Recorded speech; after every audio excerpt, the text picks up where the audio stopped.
Comscore नुसार आता isakal.com आहे देशातील नंबर 1 ची मराठी न्यूज वेबसाईट। प्रत्येक अपडेटसाठी isakal.com ला नक्की भेट द्या।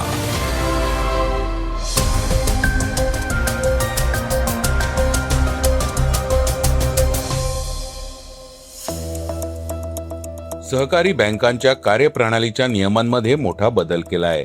इंधन दरवाढीपासून दिलासा देण्यासाठी राज्य सरकार पुढाकार घेणार आहे। इराणने युरेनियम साठ्यांपर्यंत पोहोचण्याचे मार्ग बंद केलेत। कोकण रेल्वे पावसाळ्यात गाड्यांचा वेग कमी करणार आहेत। रुग्णांना त्यांच्या औषध विक्रेत्यांकडून औषधं खरेदी करण्यास भाग पाडू शकत नाहीत। बांगलादेशच्या क्रिकेट विश्वातून एक धक्कादायक बातमी समोर आली आहे। कुनिका सदानंदने प्रणित मोरेला पाठिंबा दिलाय।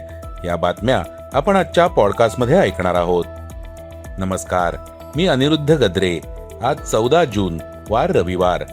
तुम्ही ऐकत आहात देशातील number 1 Marathi news website isakal.com चं पॉडकास्ट। पॉडकास्टची पहिली बातमी आहे सहकारी बँकांची। देशाची बँकिंग प्रणाली अधिक पारदर्शक, मजबूत आणि सुरक्षित करण्यासाठी भारतीय रिझर्व्ह बँकेने सहकारी बँकांविरुद्ध एक मोठं आणि कठोर राजनैतिक पाऊल उचललंय।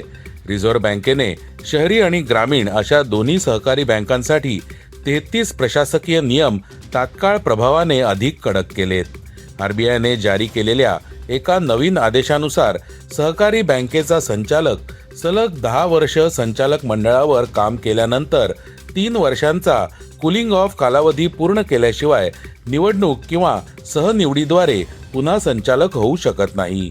संचालकांना नियमांमधील त्रुटींचा गैरफायदा घेण्यापासून आणि हेराफेरी करण्यापासून रोखण्यासाठी सरकारने आणि आरबीआयने हे पाऊल उचललंय।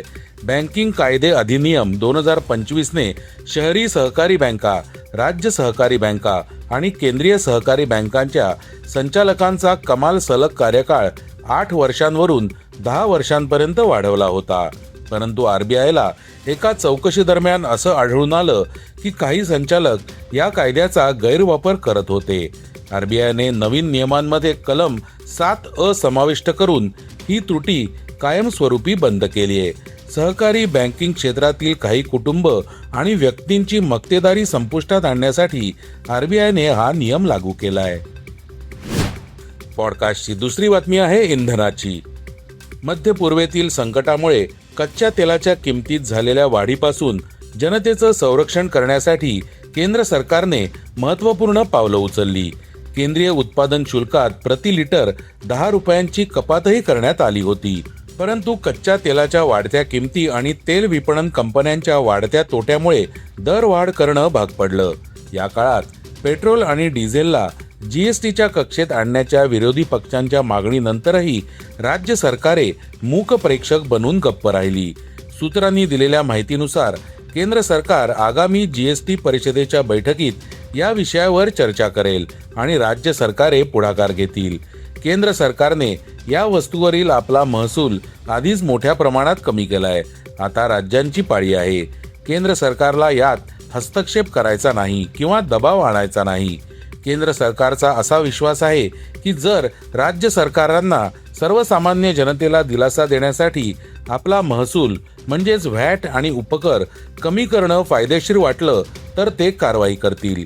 जुलै अखेर ते ऑगस्टच्या मध्यापर्यंत होणाऱ्या जीएसटी परिषदेच्या बैठकीत जरी राज्य सरकारने पेट्रोल आणि डिझेलला जीएसटीच्या कक्षेत आणण्याचा मुद्दा उपस्थित केला तर त्यावर निश्चितपणे चर्चा होईल।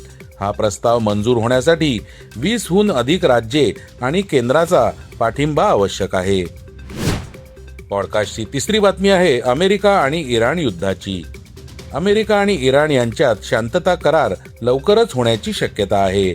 या कराराच्या पार्श्वभूमीवर इराणने आपल्या ताब्यातील सुमारे 1/2 टन उच्च संवर्धित युरेनियम अधिक सुरक्षित करण्यासाठी महत्त्वपूर्ण पावलं उचलली आहेत। इराणने हे युरेनियम साठवलेले बोगदे जाणीवपूर्वक नष्ट केले असून त्यांच्या प्रवेशद्वारांवर स्फोटकही ठेवली आहेत। हे युरेनियम मिळवणं आता पूर्वीपेक्षा अधिक कठीण, धोकादायक आणि वेळखाऊ झालंय। हे पाऊल अशा वेळी उचलण्यात आलंय जेव्हा डोनाल्ड ट्रम्प यांनी गरज पडल्यास आण्विक सामग्री जप्त करण्यासाठी अमेरिका लष्करी कारवाई करू शकतं असे संकेत दिलेत. युद्ध संपवण्यासाठी आणि होर्मुझची सामुद्रधुनी पुन्हा सुरू करण्यासाठी इराण आणि अमेरिका सध्या चर्चा करतायत. या चर्चेमध्ये इराणचं संवर्धित युरेनियम काढून टाकणं आणि नष्ट करणं याचाही समावेश आहे. इराणने म्हटलंय की करार झाल्यानंतर 60 दिवसांपर्यंत त्यांच्या आण्विक कार्यक्रमावर चर्चा होईल. पॉडकास्टची चौथी बातमी आहे कोकण रेल्वेची. पावसाळ्यात कोकण रेल्वेने प्रवास करणाऱ्यांसाठी ही एक महत्त्वाची बातमी आहे.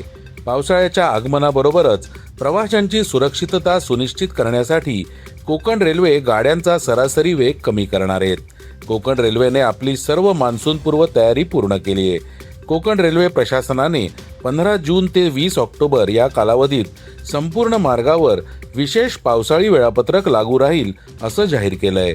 दरवर्षी जून ते ऑक्टोबर या काळात कोकण मार्गावर मुसळधार पाऊस, भूस्खलन आणि पाणी साचण्याची शक्यता असते.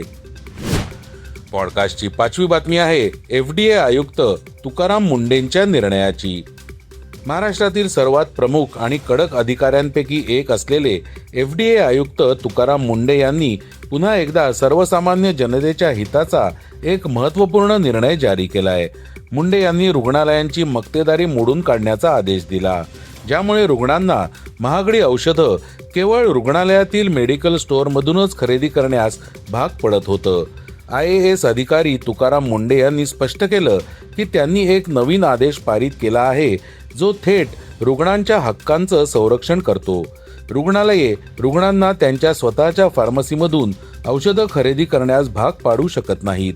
आपली औषधं कोठून खरेदी करायची हे निवडणं हा नागरिक आणि रुग्णाचा हक्क आहे.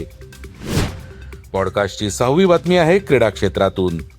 बांगलादेशच्या क्रिकेट विश्वातून एक धक्कादायक आणि चिंताजनक बातमी समोर आली आहे. बांगलादेशचा ऑफ स्पिनर नईम हसन याला त्याच्या मूळ गावी चित्तगोंगमध्ये पोलिसांनी कथितरित्या मारहाण, छळ आणि शिवीगाळ केली, ज्यामुळे सर्वांना धक्का बसलाय. ढाका प्रीमियर लीगमधील आपला शेवटचा सामना खेळून ढाक्याहून परतत असताना नईम सोबत ही घटना घडली. त्याच्या विमानाला उशीर झाल्यामुळे तो रात्री उशिरा ऑटो रिक्षाने घरी प्रवास करत असताना ही घटना घडली. बांगलादेश क्रिकेट बोर्डाने या संपूर्ण घटनेवर तीव्र आक्षेप घेतलाय. पॉडकास्टची शेवटची बातमी आहे स्टँडअप कॉमेडियन प्रणित मोरेची. स्टँडअप कॉमेडियन प्रणित मोरे सध्या सोशल मीडियावर एका मोठ्या वादात अडकलाय. या वादाच्या पार्श्वभूमीवर त्याने दुसऱ्यांदा माफी मागितली आहे.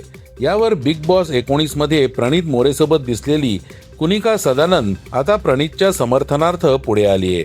प्रणितच्या माफीच्या व्हिडिओवर प्रतिक्रिया देताना ती म्हणाली की प्रत्येकाकडून चुका होतात, पण त्या कबूल करण्याचं धाडस प्रत्येकाकडे नसतं. प्रणित एक चांगला माणूस आहे, पण एक मनोरंजनकर्ता म्हणून रोस्टिंग किंवा प्रेक्षकांसमोर सादरीकरण करताना कधी गोष्टी नियंत्रणाबाहेर जाऊ शकतात. आशा आहे की लोक प्रणितला माफ करतील आणि महिलांबद्दलचा दृष्टिकोन बदलेल. हा एका व्यक्तीचा दोष नाही, तर पिढ्यानपिढ्या टिकून राहिलेल्या जुन्या मानसिकतेचा हा परिणाम आहे. शेवटी तिने प्रणितला खंबीर राहून उत्तम कंटेंटसह लवकरच परत येण्यासाठी शुभेच्छा दिल्या. हे होतं isakal.comचं पॉडकास्ट, अर्थात सकाळचं पॉडकास्ट. उद्या पुन्हा भेटूयात. हे पॉडकास्ट तुम्हाला कसं वाटलं जरूर कळवा, त्याला रेटिंग द्या आणि इतरांना रेकमेंड करा. धन्यवाद. Script and research by Vrushal Karmarkar.